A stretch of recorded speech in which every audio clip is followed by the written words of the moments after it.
La sclérose en plaques, CEP, est une altération du système nerveux central.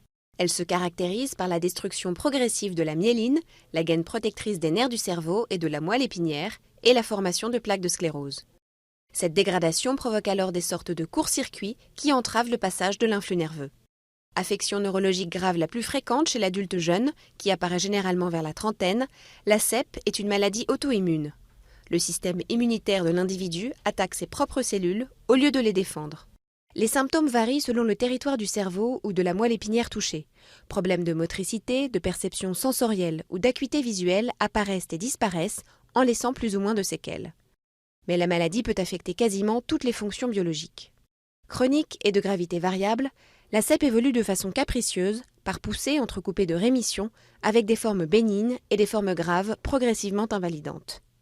Elle évolue sur plusieurs années et concerne avant tout une population féminine à 71%. En France, elle affecte quelques 80 000 personnes, 350 000 en Europe et 2,5 millions dans le monde. Si ces causes ne sont pas encore établies, des facteurs environnementaux, des agents infectieux et des composantes génétiques héréditaires sont soupçonnés d'intervenir dans son déclenchement. En revanche, la vaccination contre l'hépatite B, naguère pointée du doigt, est aujourd'hui mise hors de cause. Les traitements utilisés actuellement diminuent la fréquence des poussées, mais n'enrayent habituellement pas l'installation du handicap et l'atrophie cérébrale. Mais la sclérose en plaques n'est pas synonyme de fauteuil roulant et peut permettre de mener une vie sociale normale. Elle ne signifie pas non plus une diminution de l'espérance de vie.